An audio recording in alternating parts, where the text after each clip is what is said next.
भावलपुर की तरह सिंध में भी ऑयल टैंकर से पेट्रोल लूटने का वाकया पेश आ गया।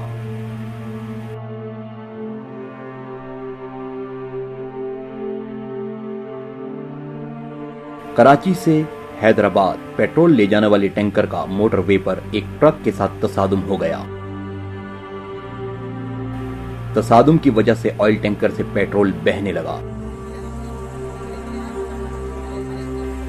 जैसे ही खबर मकामी लोगों को मिली, वो भी भावलपुर की तरह बोतलें, लोटे, गर्ज जो हाथ लगा लेकर पहुंच गए।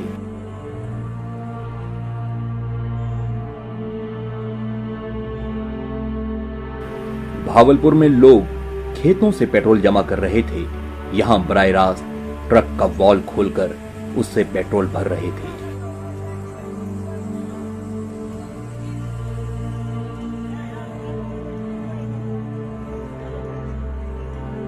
अभी एक साहनिये को एक हफ्ता भी नहीं गुजरा, लेकिन लोग फिर भी बेसब्र और नीयत के खराब हो चुके हैं। 160 अफराद की मौत भी इन्हें सबक नहीं दे सकी।